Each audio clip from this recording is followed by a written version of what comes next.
What's up, everyone? It's been a while, quite a while actually.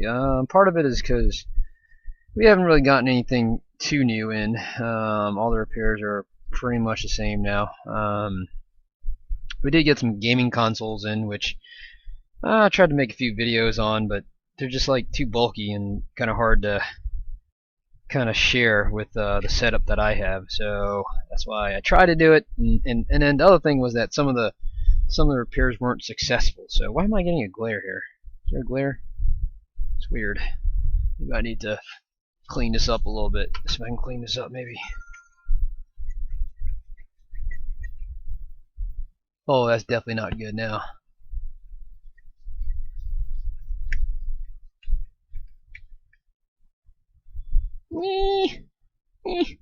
Why is there a glare?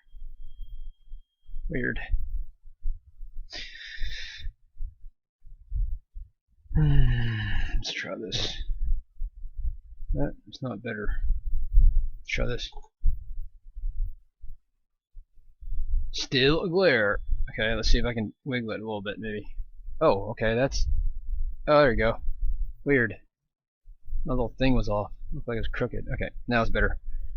Okay, so what's going on? Well, I feel like the whole microsoldering landscape is changing a little bit. I don't know about you guys, but I'm definitely working harder and longer and probably making less. And I think that's probably standard for any business. Early on, there were a lot of touch IC jobs, very profitable. You can charge whatever you want. iPhone 6 Plus was worth quite a bit of money. There were plenty of touch IC repairs, not that much competition, and doing well, right? Doing well, as most people are probably doing. But flash forward like 2 years later, and the good news is that audio IC problem, that's still plentiful and still coming in pretty strong. But the question is, what happens after audio IC, or people stop repairing the iPhone 7, 7 Plus? I mean, we're already looking at the 7 and 7 Plus. You can get a used one in a swap on eBay or something like that for under $300. I mean, the question is, how long are people going to pay to repair this thing, and then how much are they willing to spend to repair this thing, right? So, and then what happens when those are gone, right? The iPhone 8 and 8 Plus, they don't suffer from this problem. So once people stop repairing 7, 7 Plus, then it's going to probably get a little dicey. And then how about when people stop repairing 8 and 8 Plus? It's going to get really dicey, because the iPhone X has been nothing short of a nightmare for us. I don't know if other people are having better success, but so when I say the landscape is changing, it's changing in that way. Things are going to get a lot harder. I think a year from now, I don't know what's going to happen, but I don't foresee anything good happening a year from now. And another way that landscape has been changing is that there's a lot of people are kind of moving into the training space. There's used to be only a handful of good training shops, but it seems like more and more people are kind of gearing towards that now. And it seems like it's a fairly crowded market now, which I think a lot of people can probably, they can share the amount of students or whatever, and so I guess it's changing in that way. Where else is it changing? Well, let's see. Well, it seems like data recovery. I've been kind of pondering, thinking about this for a long time now. But what is sustainable, basically? Because a lot of my business is tied to the iPhone, right? It's probably 90% of repairs iPhone related. Samsung's just repairable, but a lot harder. And yeah, more time consuming because there aren't really schematics.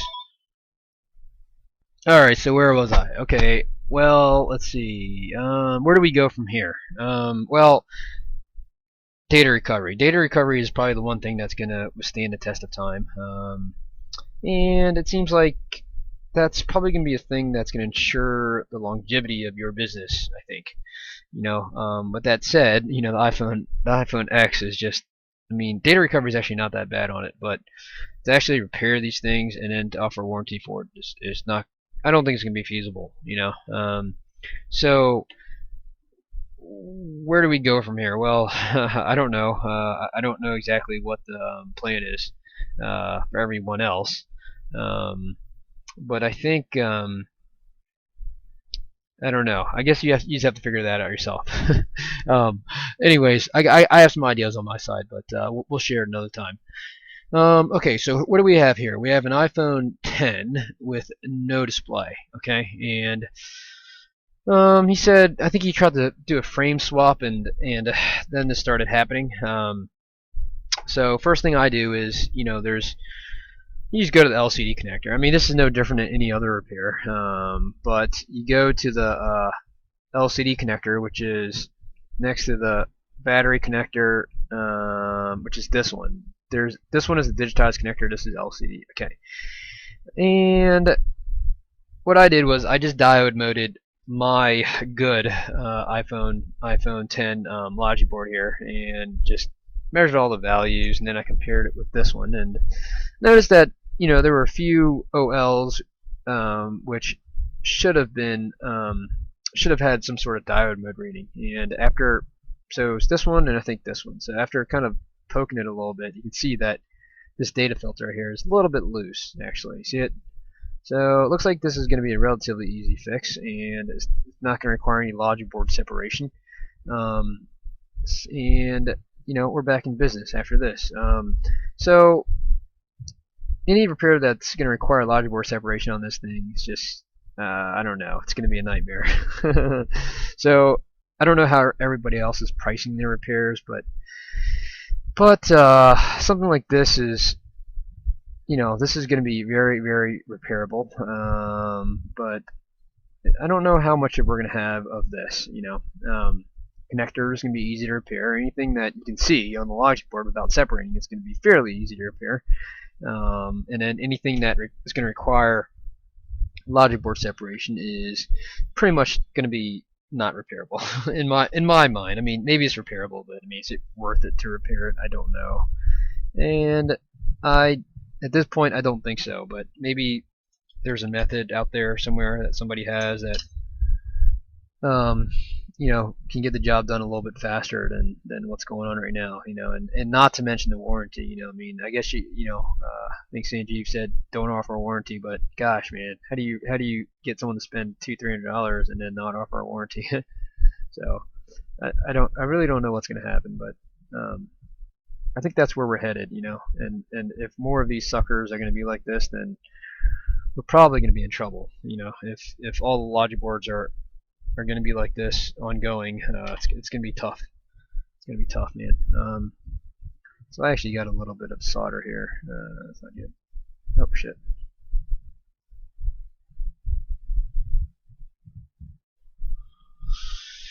Okay. So I'm not going to do too much. This is kind of tight actually, so I should just do this. Just be a little more careful.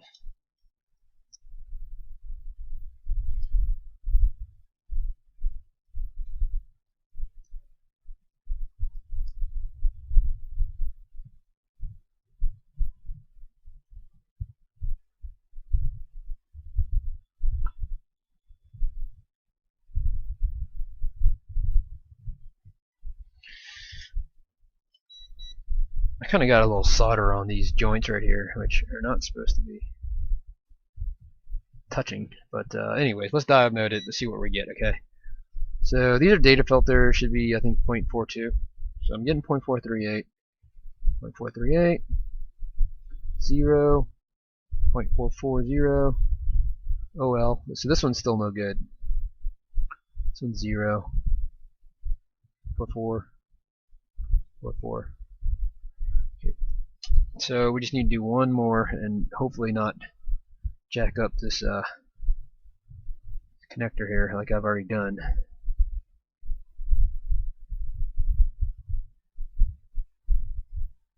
So I may try to, yeah, this whole thing is just jacked up, so I'm gonna do both sides actually. So I guess maybe he tried to lift one of these connectors and just kind of damaged it, you know.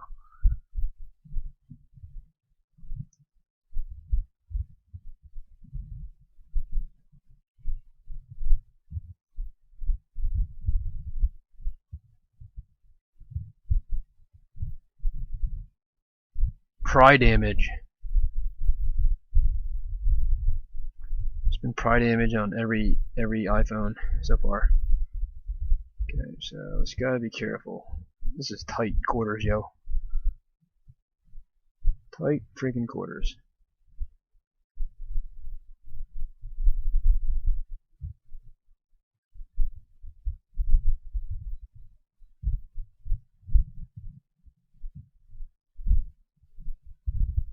I don't even feel like I'm getting any solder on there on the bottom side of it. So let's see if I can get some good solder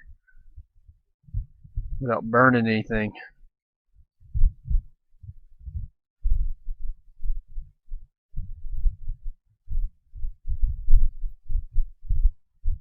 See, I was definitely getting it on the other side, but maybe let's try this side instead. Alright, looks like my right tip is better than my left tip.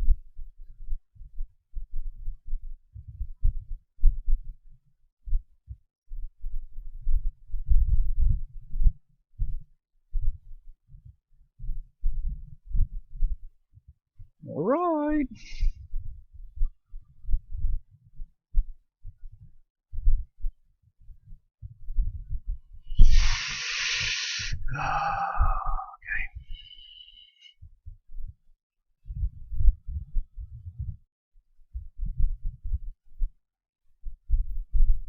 Okay. Let's dive mode it again. 433. Oh well. Oh well. Oh well. I just destroyed everything. Stupid. It's too much.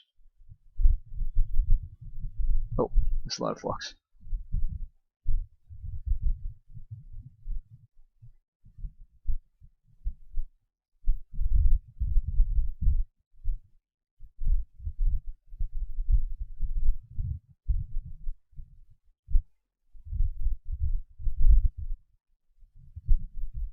I should just take it off and put a big blob of solder on it. There you go. Well, I didn't really have a choice, did I?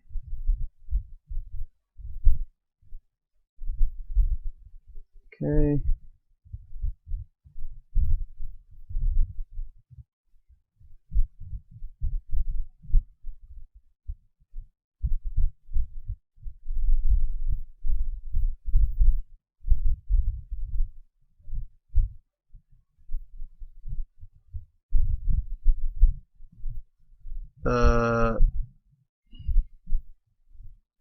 What's going on here, man? Just, oh man.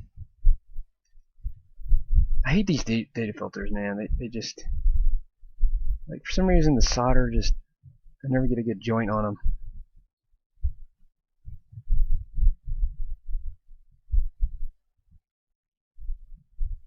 Okay, let's clean this up and then put it back.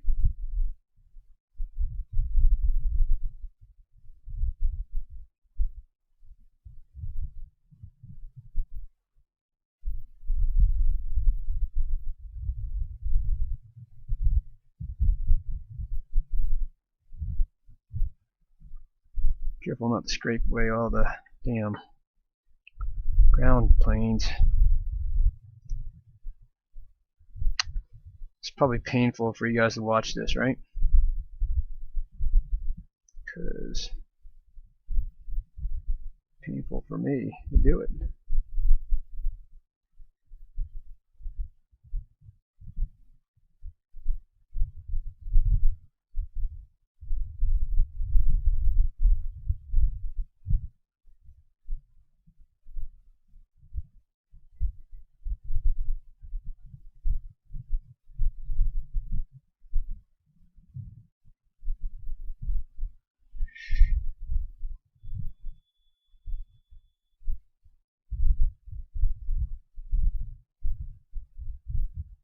You really should use heat to do these, but gosh, man, I really don't want to use heat so close to all these connectors.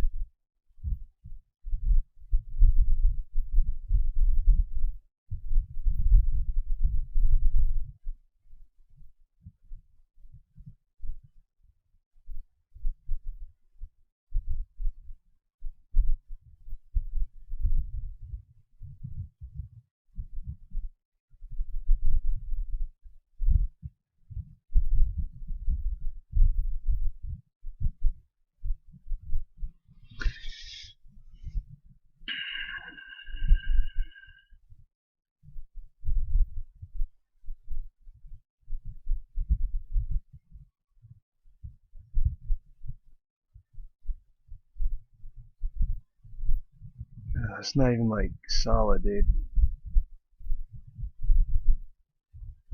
I feel like I'm just beginning here, because this is kind of how I started these data filters, and I remember them being so damn hard, and yes, they are still so hard.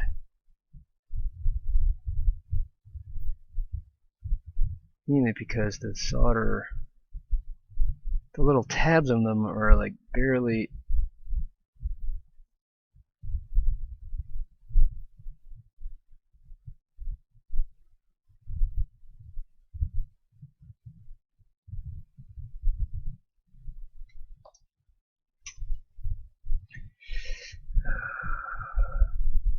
Oh well.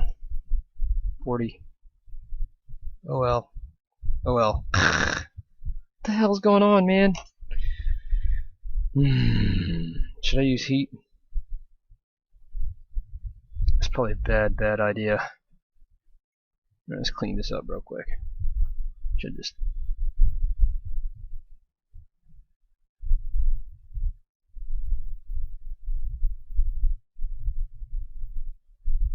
I'm gonna have to disassemble this thing, man. Damn it.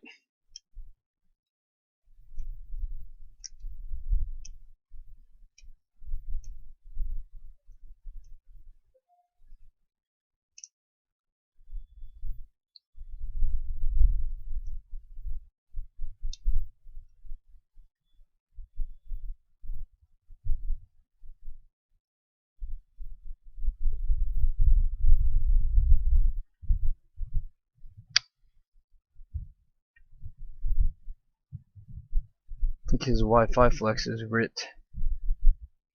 It is.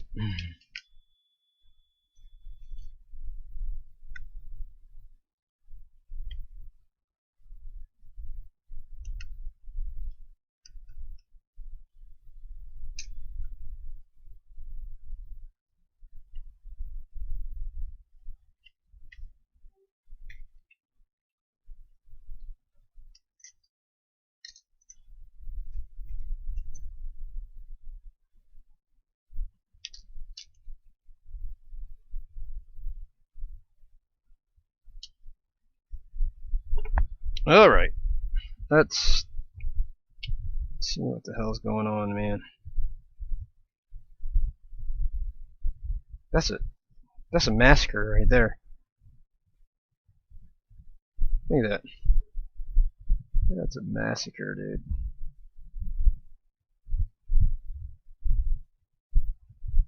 What kind of newbie did that?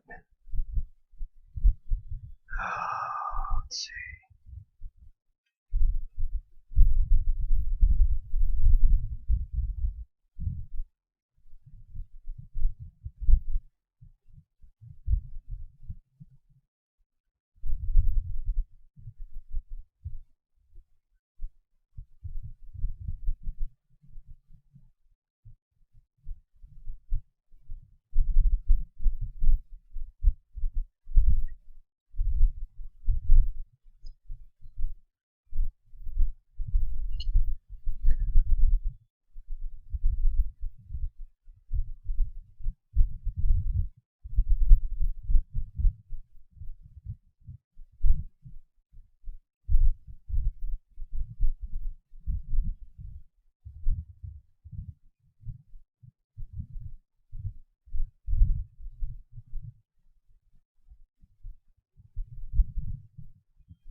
hell? 425, 425, OL, OL, 4243 something, 43. Okay, so it's really just this middle one that's all jacked up, man. I don't. Maybe I have it flipped over or something. I'm not really sure what's going on with it, but it's not definitely not connected very well. Maybe it's broken.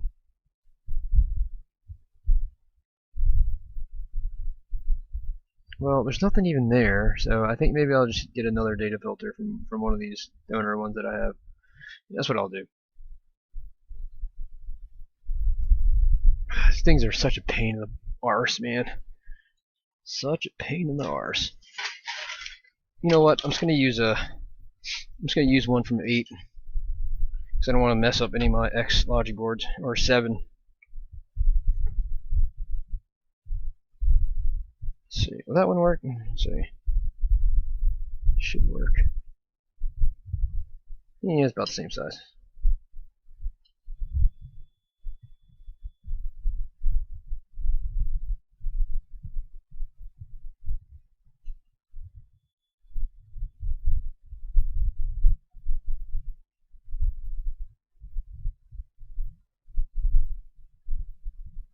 Alright.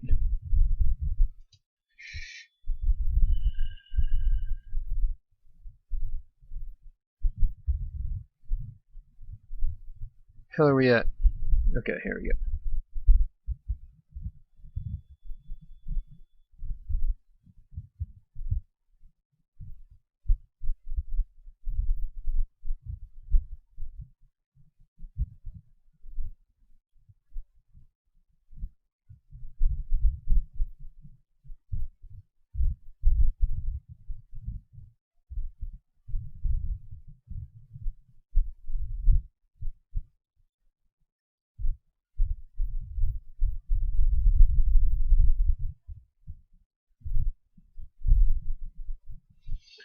Diode moded again. Let's see, let's get what the hell is that? Okay, 1, 2, 3, 425, 426, 430, 430, 427. All right, let's see. Let's see if we can get this without. Okay. Alright, plug the battery back in, plug a lightning adapter to it, and voila, we got display back. So we are in business, my friend.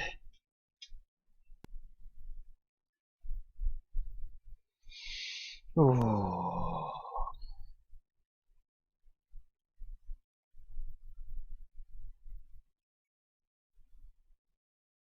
Alright, so we're in business. Touch works. No Face ID error, that's good. Anyways, so for the most part, this display is working. I'm gonna test everything, make sure everything works on it. And yeah, so I guess this is one of the easier iPhone 10 repairs. Hopefully we see more of these, but doubtful. And less of the board separation ones, because those are freaking nightmare. Anyways, it's good. It's good to be grinding again. That's a reference to Rounders. If anybody watches, or anybody poker related stuff. Anyways, I gotta get moving here. I got other stuff to do, and I'm gonna try to make some more videos. But we're actually moving offices. Yeah, for the past year and a half or so, I've been commuting about an hour each way, and moving the office closer to where I live. So probably the beginning of next month. Hopefully I'll have a better setup there. I've been watching some YouTubers, and I really like some of their setups, camera wise and stuff like that. And I got some ideas, but I'm gonna try to set something up a little bit fancier than what I have here, what I've been doing since I started this damn thing, and make it look a little bit nicer. And maybe I'll have some other ideas in terms of non-microsoldering related stuff. So thanks for watching, and I'll be back. Peace. 427. Okay, I think we're in business. So let's test it real quick. Make sure everything works, and then we'll call it a day.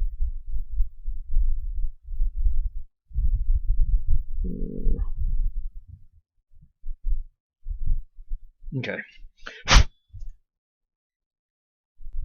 So I just wanted to say thank you for watching this channel, and I wanted to promote our online microsoldering course.